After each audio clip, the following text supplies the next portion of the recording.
Il est 7 heures, mesdames et messieurs, allez leur dire que c'est le moment donc de pouvoir avoir toute la quintessence de l'information sur les antennes de Canal 2 International à travers Canal Matin. Depuis Yaoundé, Karel Mezatia nous attend pour nous livrer la quintessence des journaux ce matin. Bonjour Karel et surtout bienvenue parmi nous.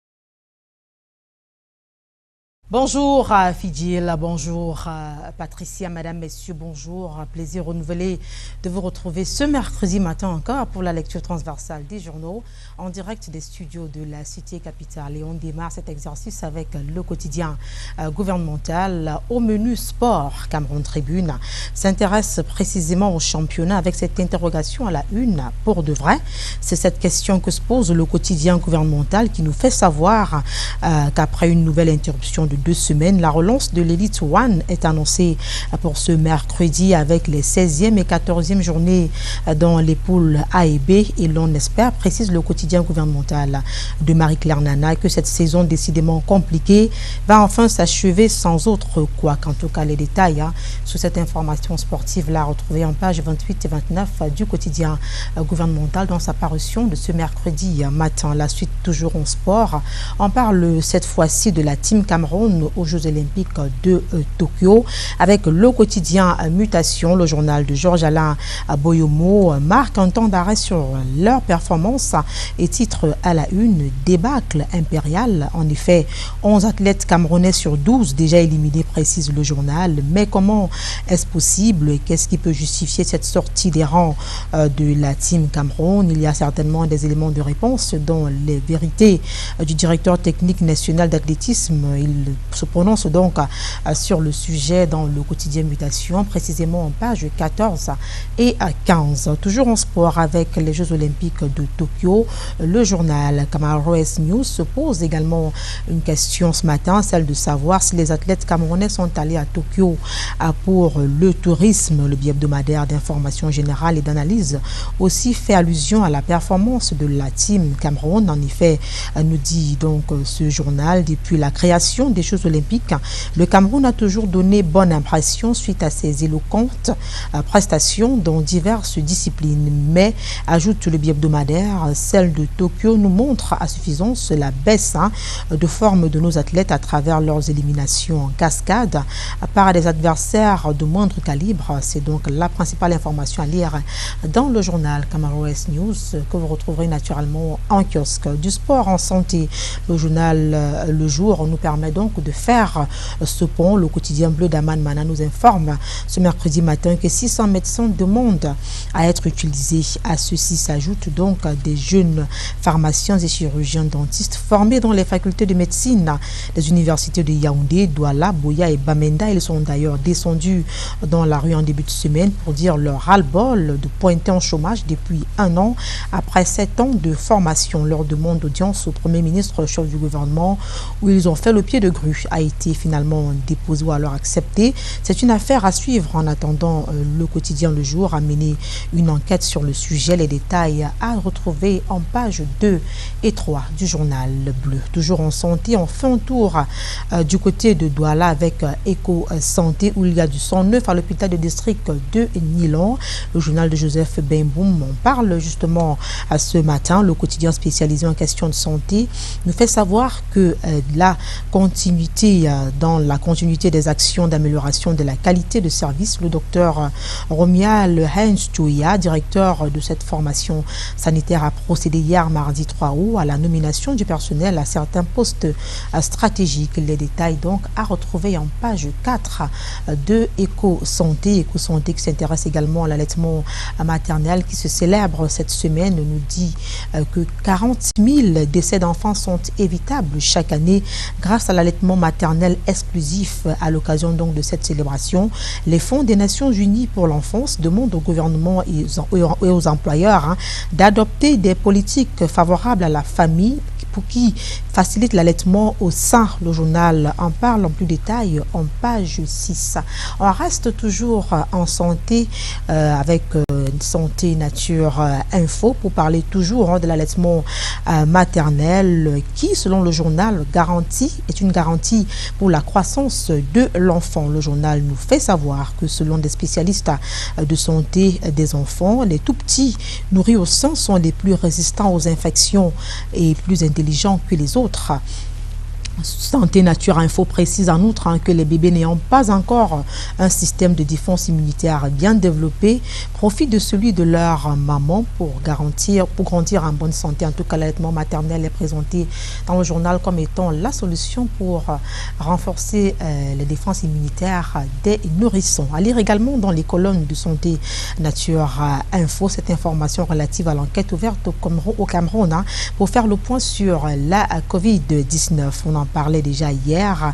Des équipes ont entamé depuis le 1er août une collecte de données de proximité à travers du porte-à-porte dans les ménages des 10 régions du Cameroun. L'activité, nous dit le journal, consiste à faire des tests de dépistage rapides, un travail qui, selon le journal d'Albertine Bijaga, va donc permettre aux autorités sanitaires de faire le point sur la situation réelle de la Covid-19.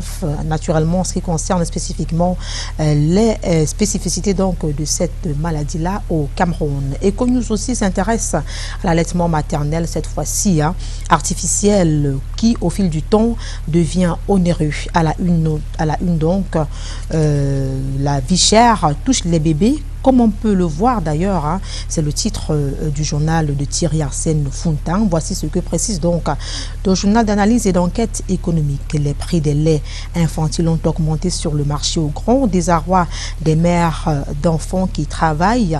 Les boîtes de lait en poudre pour bébés s'arrachent entre 4 200 francs et 7 000 francs CFA par endroit sur le marché, ce qui semble échapper à la vigilance du ministère du Commerce parce que n'étant pas un produit de grande consommation.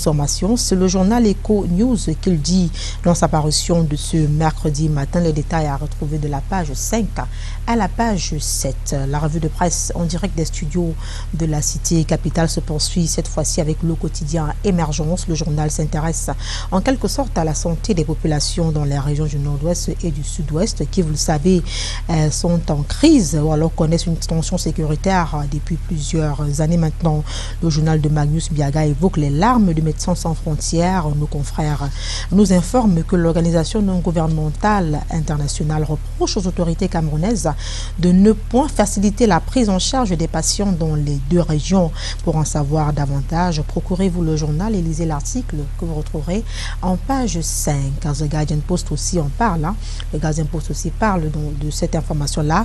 Dans sa parution de ce matin, le journal d'expression anglaise de Christian Nga nous dit que des milliers de personnes qui pensent avoir urgemment besoin d'assistance médicale dans les régions du nord-ouest et du sud-ouest craignent de perdre leur vie et appellent donc à l'assistance des autorités sanitaires, même si l'organisation d'ONG Médecins sans frontières s'est déployée dans la zone. Eh bien, ils ont besoin de savoir qu'ils ont le soutien des autorités sanitaires pour assurer leur prise en charge. The Guardian Post en parle en plus détail dans sa parution de ce mercredi matin. On continue la revue de presse cette fois-ci en économie. On parle accompagnement des petites et moyennes entreprises avec le quotidien L'économie. Le journal de Thierry Ekouti nous fait savoir que la FAGAS va accorder ses interventions au Cameroun d'après donc nos confrères. C'est ce qui ressort des échanges entre les responsables du Fonds africain de garantie et de coopération économique FAGAS en abrégé et les autorités camerounaises. Les objectifs du mémorandum d'entente signé entre cette institution financière et l'agence de promotion des PME également présenté dans le journal L'économie de ce mercredi 4 août. En économie, Éco Matin fait la part belle à l'investissement public. Ce mercredi matin, le journal de Patrice Choua présente les 12 premiers projets prioritaires prioritaires en 2022. Il s'agit de l'agro-industrie, l'éducation, la formation professionnelle, l'agriculture, l'élevage, le développement local, la sécurité. Bref, les 12 projets sont cités dans le journal. Selon Eco-Matin, 11 départements ministériels et 4 entreprises publiques ont déjà soutenu les premiers, ont déjà soumis, autant pour moi, les premiers dossiers d'investissement public prioritaire inscrits donc dans la loi de finances 2022. En tout cas, les détails à retrouver en page 9 du journal dans sa parution de ce mercredi matin. Une nouvelle page de la revue de presse consacrée à l'économie s'ouvre également ce matin avec le journal de Diapason, le menu de l'hebdomadaire pratique de l'emploi, de l'économie et des finances. Accord Cameroun, Fonds monétaire international. Le journal de François Mboké s'intéresse précisément aux plaies à soigner. Le nouveau programme économique et financier appuyé par la facilité élargie du crédit et le mécanisme élargi du crédit va en droite ligne de la volonté du gouvernement dans la lutte pour la bonne gouvernance et contre la corruption. Les détails sur cette information économique à retrouver en page 5 du journal Diapason de François Mboké. Nous avons également reçu Couloir d'Afrique ce mercredi matin, le journal de Serge Sinaye Djoulde qui s'intéresse à la filière bovine nous informe que la SODEPA et l'université de Tchang viennent de sceller un accord stratégique pour le développement de l'agriculture de seconde génération prôné par le chef de l'État Paul Biya. Les accords signés le 15 juillet dernier, nous dit le journal, marquent donc le début de cette aventure. Couloir d'Afrique parle également de décentralisation ce mercredi matin. Le journal nous fait savoir que 37 chefs traditionnels sont à l'école pour être mieux outillés afin d'avoir une bonne maîtrise des rouages de la décentralisation. Les détails sur cette actualité précise consacrée à la décentralisation à retrouver en page 13 du journal Couloir d'Afrique paru ce mercredi matin. Et puis la suite avec Réalité Plus au menu du journal de Paul Ngwari Kenje, éducation, ICT University et le ministère de l'enseignement supérieur viennent de paraffer un accord de partenariat, nous dit le journal, accord relatif aux bourses académiques. Cet accord précise également le quotidien Réalité Plus vise la promotion de la recherche scientifique, la création de richesses et d'emplois, l'accès à l'émergence. Bref, tous les avantages de cet accord-là sont énumérés dans le journal, dans le quotidien Réalité Plus. Les détails naturellement à retrouver de la page 4 à la page 7 de Réalité Plus de ce mercredi matin. Avec Réalité Plus, on met la clé sous le paillasson de la revue de presse Acte 1 en direct des studios de la Cité Capitale. Restez scotchés. L'exercice se poursuit cette fois-ci du côté de Douala avec Junior Ossan. Junior, bonjour. Qu'est-ce qui fait la une des journaux du côté de Douala? Bonjour Karel Mezatia. Et du côté de Douala, ce qui fait la une de l'actualité ce matin, c'est bien sûr l'affaire concernant le ministre de la Santé Manaouda Malachi et bien sûr les 10 milliards de francs CFA. Et la nouvelle expression ce matin parle d'un Covid guide, cette relation entre le ministre de la Santé Manaouda Malachi et les 10 milliards. Pour le journal La Nouvelle Expression ce matin, si le ministère de la Santé a dans un premier temps voulu contester cette information, il s'avère désormais qu'elle est fondée sur toute la ligne, précise la Nouvelle Expression de ce jour. Et bien évidemment, le journal nous rappelle que dans un document interne au gouvernement, selon des sources confidentielles, la Nouvelle Expression, précise la Nouvelle Expression note justement que le ministère de la Santé a bel et bien effectué 45,2 milliards des dépenses payés en avance de trésorerie et non 34,5 milliards comme le soutient le ministère de la Santé publique. Dans une correspondance adressée à son collègue des Finances, mais qui a inondé les réseaux sociaux après avoir réconcilié donc les données, poursuit la Nouvelle Expression ce matin. Les 45,2 milliards se décomposent ainsi qu'il suit. 34,52 milliards représentant les prestations payées par le PS spécialisé auprès du ministère de la Santé publique avant la mise en place du dispositif institutionnel et technique du cas Covid-19. 3,3 milliards de francs CFA pour les prestations payées par le point focal cas Covid-19 du ministère de la Santé publique constitué bietteur ad hoc au titre des sommes perçues sous forme de dons des personnes physiques et morales considérées comme avances en trésorerie. 7,4 milliards pour les décaissements au profit du MinSanté par la PRI spécialisée cas Covid-19. Les dépenses irrelatives ont été effectuées à la demande du ministère de la Santé publique pour l'acquisition des instruments de prise en charge des paiements du Covid-19 de l'hôpital Lac-Quintini 2 Douala. 250 milliards de francs CFA, du centre spécialisé de prise en charge des patients du Covid-19, ancien ORCA, soit 394,3 millions de francs CFA, acquisition, dont l'acquisition de 400 000 doses, disons-le comme ça, de 4 millions de doses de vaccins, autant pour moi, 3,85 milliards de francs CFA et la prise en charge des coûts opérationnels de déploiement de la stratégie de vaccination par le programme élargi de vaccination ainsi que le budget d'urgence pour la lutte contre la propagation du Covid-19. Des chiffres, des grosses sommes évoquées ce matin dans le journal La Nouvelle Expression qui, ben oui, nous livre ici une lumière autour du Covid-Gate consacrée au ministre de la Santé publique et au ministre des Finances. Et ce matin, La Nouvelle Expression s'intéresse également à la crise anglophone dans le nord-ouest et le sud-ouest du Cameroun pour parler de ces militaires terroristes qui sont donc accusés. Et en page 3 du journal, il est bien précisé que Human Rights Watch et donc s'inquiète justement de la recrudescence des violences dans ces deux parties du Cameroun. Dans un rapport publié le 2 août 2021 sur son site, l'ONG dit constater de nouveaux abus par les membres des deux camps et estime que les autorités devraient protéger les civils dans les régions anglophones et tenir les auteurs d'abus responsables de les actes. Peut-on lire ce matin dans La Nouvelle Expression? Et bien sûr, La Nouvelle Expression nous rappelle que le rapport publié par Human Rights Watch révèle que de nouvelles exactions ont été commises dans les régions anglophones du Cameroun par les forces de sécurité gouvernementales et les séparatistes armés, soulignant l'urgente nécessité de protéger les communautés concernées et d'établir les responsabilités dans les crimes commis. C'est à retrouver dans le journal La Nouvelle Expression de ce mercredi.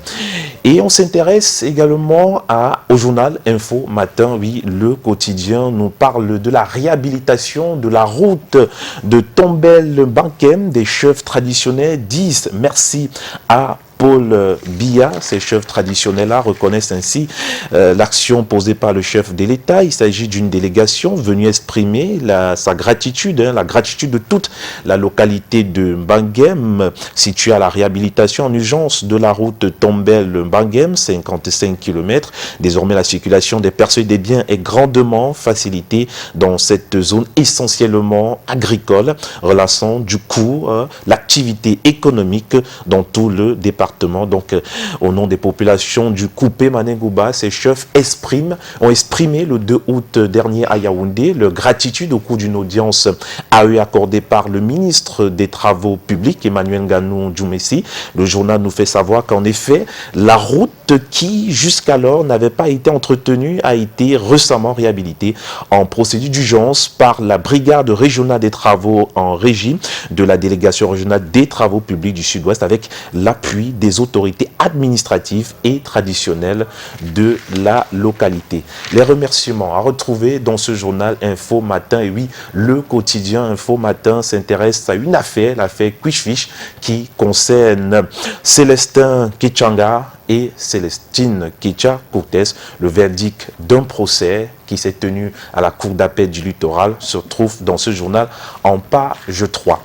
Et avec le Messager, ce matin, on parle de viol du moins sur la jeune Mirabel Lincoln. C'est une affaire évoquée à la une du journal Le Messager de ce jour où 4 personnes sont poursuivies pour viol. On le sait très bien, eh bien oui. En page 8 de ce journal, il est rappelé que la jeune dame accuse entre autres plusieurs personnes pour diffamation, atteinte à la vie privée, propagation de fausses nouvelles. L'affaire ne s'arrête pourtant pas là, nous rappelle le Messager de ce jour, parce que le Messager découvre dans un document transmis chez le procureur que le 16 juillet 2021, Mirabel Lincoln a été droguée, kidnappée, violée et abandonnée, pratiquement morte sur la voie publique. public. Aujourd'hui, sur la base de ces faits, Mirabel Lincoln réclame justice ainsi que la plainte déposée vise 4 personnes, des visages à retrouver, des visages et des noms à retrouver dans le journal Le Messager de ce mercredi. Et le Messager de ce mercredi s'intéresse également à l'insécurité, cette fois-ci à l'est du Cameroun, où 2 personnes ont été enlevées. Et le journal précise qu'il s'agit là d'une escale de l'insécurité qui survient au moment où la région de l'Est et le site de Gado-Bazézé en particulier vient d'accueillir une nouvelle vague de réfugiés centrafricains. Selon les sources, leur déplacement parfois incontrôlé la nuit facilite la circulation des armes, source de l'insécurité, de menaces à la paix et à la stabilité de cette région qui a observé, on se souvient, un moment d'accalmie ces dernières années. Et à quelques jours de la rentrée scolaire 2021-2022, les autorités administratives, militaires et sécuritaires de la région ont intérêt à resserrer les lignes de sécurité pour un retour sans inquiétude des jeunes élèves à l'école, y compris la sécurisation des activités d'exploitation, indique le journal de ce jour. Et bien oui, avec l'œil du Sahel, on va parler du chemin de croix des populations sur la route Moura-Dabanga-Kousseri. C'est dans l'extrême nord du Cameroun. Depuis le retour des pluies empruntées, la route Maroua-Kousseri inquiète les voyageurs dans certains endroits, comme à la sortie nord du village Kageleri. Les eaux de pluie ont coupé la route en 2 pour traverser. Les usagers sont contraints à des manœuvres parfois inimaginables. Description correcte dans ce journal L'œil du Sahel qui poursuit en rappelant qu'il faudrait justement noter que les travaux de réhabilitation du tronçon Moura-Dabanga-Kousseri sont à l'arrêt. Aucun bitume n'a été posé jusqu'à aujourd'hui. Ni engin, ni ouvrage n'est visible sur le terrain. Même le matériel acquis pour l'aménagement de la partie détériorée au niveau de Gageleri depuis l'année dernière est à l'abandon. Voilà donc une description triste à retrouver dans le journal L'œil du Sahel de ce jour. Et oui, le journal L'œil du Sahel s'intéresse à une affaire qui concerne l'entreprise SICAM. Les usines de la SICAM sont donc à l'arrêt pour insolvabilité. Les détails autour de cette actualité à retrouver dans L'œil du Sahel de ce jour. Et voilà qui met donc fin à cette revue de presse du côté de Douala. Mine de rien, bien fourni. Donc le prochain rendez-vous, c'est demain, Junior Hussein, et on va revenir aussi sur ce fait d'actualité important. Ces jeunes qui, au péril de leur vie, prennent la voie de la Méditerranée. Et on va dire, malgré de nombreuses sensibilisations depuis des années, c'est difficile de leur entendre raison. Ces jeunes sont persuadés que l'herbe soit plus verte ailleurs. Et le dernier cas en date, c'est le cas de cette compatriote qui malheureusement est décédée après avoir séjourné 5 jours dans le désert, 5 jours pratiquement agonisants. Donc elle a finalement rendu l'âme et on est en droit de se questionner, se demander pourquoi cette désillusion au sein de la classe juvénile. Pourtant il y en a beaucoup d'autres jeunes qui arrivent à tirer leur épingle du jeu. Et pourquoi ce silence des autorités finalement, Junior? Alors, c'est un très bon problème que nous abordons ce matin. Peut-être qu'il faudrait commencer par rappeler quelques chiffres. On va dire que depuis 2015, plus de 7000 personnes ont trouvé la mort sur la Méditerranée. Et bien évidemment, selon l'Organisation internationale pour les migrations, en 2020, plus de 1200 personnes, je vais dire migrants, ont péri sur la Méditerranée. Ça fait quand même beaucoup.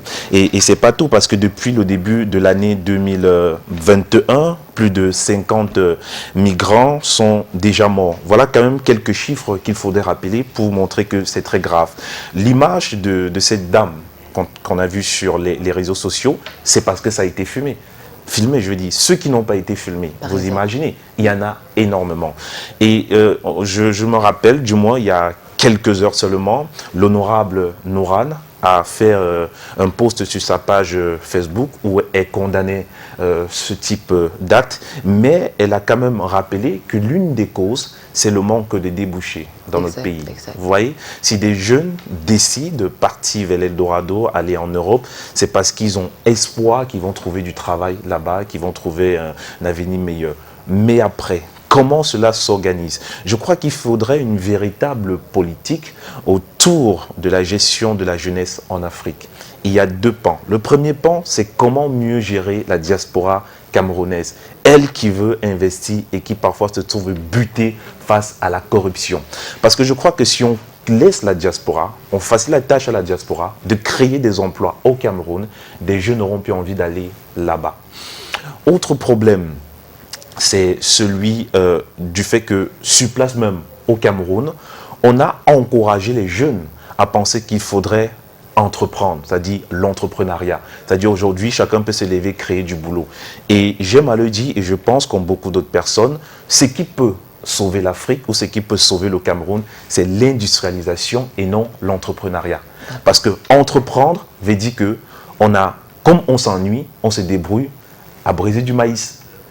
Comme on s'ennuie, on se débrouille à vendre des arachides. C'est ça qu'ils appellent l'entrepreneuriat. Ils vont aujourd'hui rajouter avec des expressions comme des start-up. Ça ne veut rien dire dans un pays comme le nôtre.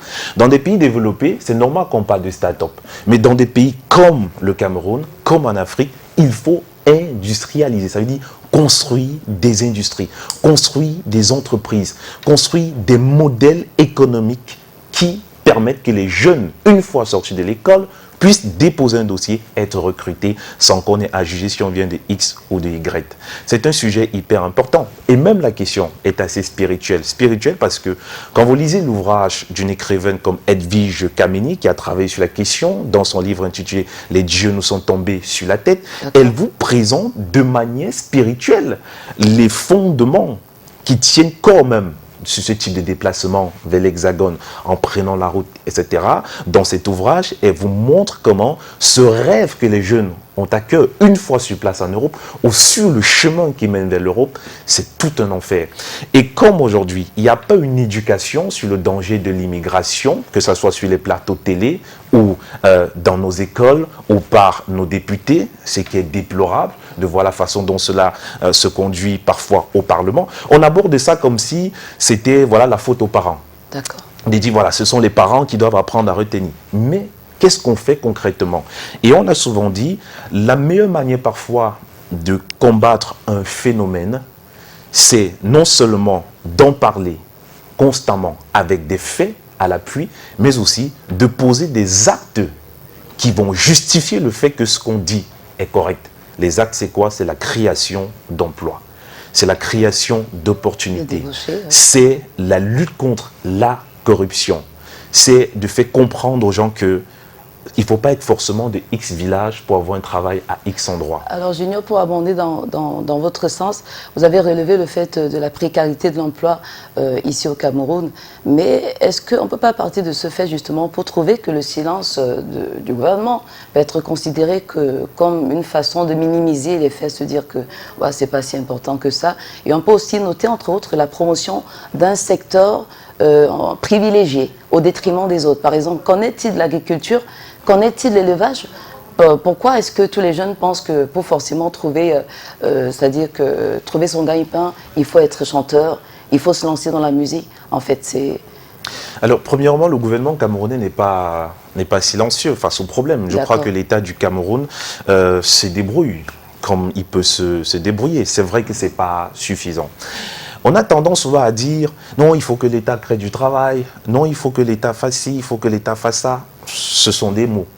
Moi, ce que je crois... En fait, le silence, c'est par rapport à l'événement malheureux qui est... Peut-être, vous savez, l'État ne se précipite pas dans des communiqués. Par exemple. Il faut peut-être patienter.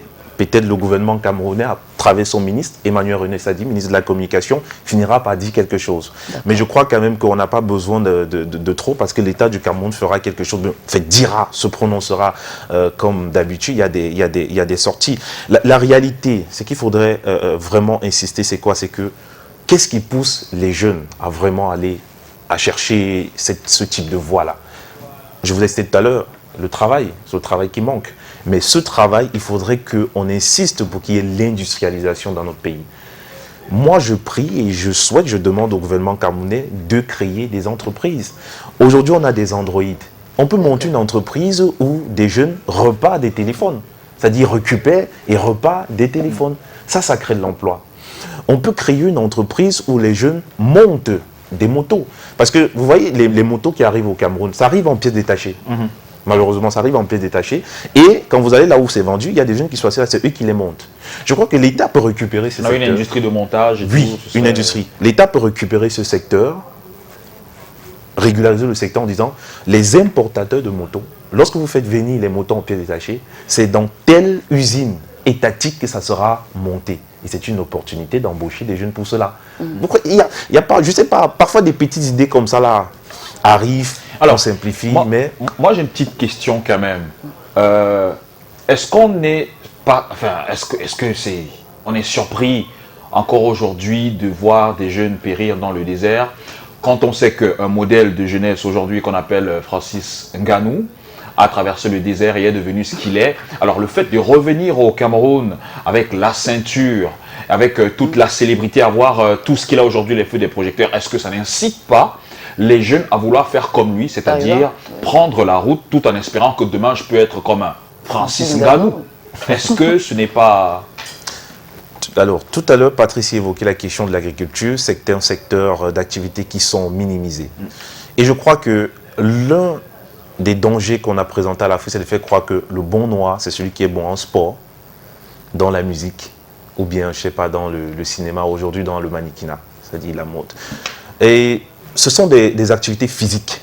Ça dit que qui demande de l'énergie physique, ça dit la force. Même le mannequinat, ça reste physique. Oui, mais en voyant un Francis Ngannou, j'arrive, je vais vous poser une question. On est motivé à y aller. Non, je vais vous motiver, je vous dis quelque chose. Comme ce sont des activités physiques, c'est-à-dire la boxe, c'est physique. La mode de s'habiller, ça c'est physique. Exact. Le cinéma également, c'est du physique. Si vous êtes assez intelligent, vous allez observer que tout ça ne tourne qu'autour du physique et non de l'intellect. Je suis d'accord. Rien de ça ne tourne autour de... C'est-à-dire que ce que l'Occident, la manière dont l'Occident a catalogué l'Africain, c'est que non, l'Africain, il est bon dans la force. Oui, ça reste le physique et non le mental. Or, il faut cultiver le mental. Lorsque les jeunes voient que Ngannou a marché dans du sable pour arriver à devenir champion, ils ne voient pas le mental de Ngannou. Ils ne voient pas ça. Ils voient la réussite de Ngannou. Mais je crois que... Mais au moins, ils sont motivés. Ils sont motivés par... Ils ne sont pas motivés parce que Ngannou a eu le mental de traverser la Méditerranée. Ils sont motivés parce que si Ngannou a traversé comme jamais traversé et qu'il a réussi, ça veut dire que si je traverse, je vais réussir comme Ngannou. Mais on n'a pas tous le même destin. Exact. Et je ne suis pas sûr que la manière dont Ngannou a traversé le désert, c'est la même manière aujourd'hui. Attention, il y a des gens qui traversent le désert, dépensent beaucoup d'argent et sont encadrés durant tout le parcours. Je vous le dis, ce n'est pas la même voie. Il y a des chemins il y a plusieurs voies pour arriver en Europe en matière de marche. Vous quittez de tel pays pour tel autre pays, vous êtes encadré. Je connais une histoire qui est réelle, palpable, que j'ai même touché du doigt. C'est-à-dire, un jeune homme a décidé d'aller vivre aux États-Unis.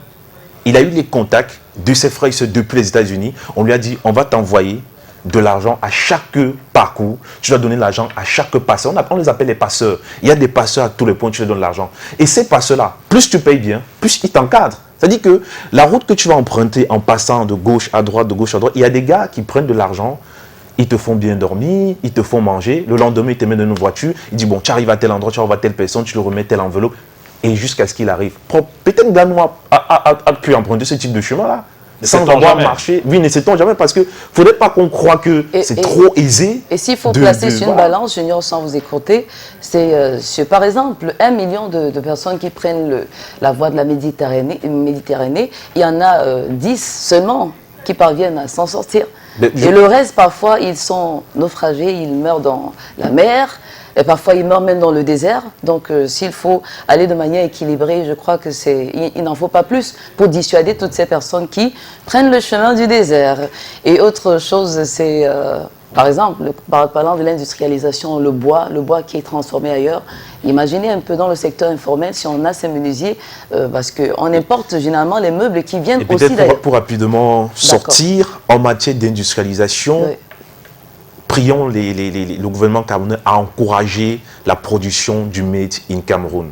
C'est un secteur où il y a beaucoup d'emplois, où il y a énormément de débouchés. Il ne faudrait pas qu'on l'oublie. Chaque fois quand je marche dans la ville de Douala, je trouve des jeunes qui font du local, pas mal de petites entreprises qui s'intéressent au local, et je vois que si nous, on s'engage à injecter de l'argent en tant qu'homme du gouvernement, je parle pour le gouvernement, si le gouvernement s'engage à injecter beaucoup d'argent dans ce secteur, ça va créer des entreprises et les jeunes, voilà, vont pouvoir... Merci Junior Hussein pour votre humeur du jour. Merci pour cette réflexion. Ça reste dommage de voir des jeunes prendre la route à la recherche du meilleur du côté de l'Eldorado. Ça reste dommage. De toute façon, merci pour ce rendu brillant de cette revue de presse. Merci aussi à Karel Mezatia du côté de Yaoundé. Vous savez ce qu'il vous reste à faire. Allez dans les différents kiosques pour pouvoir vous abreuver à la bonne source, avoir toute la quintessence de l'information à suivre. Docteur Marcel Thiagué, comment faire baisser rapidement son taux d'assiduité? Ce sera donc tout à l'heure. Puis on parlera d'éphémérides. Mais avant, la pub. On se retrouve dans 5 minutes. À tout de suite.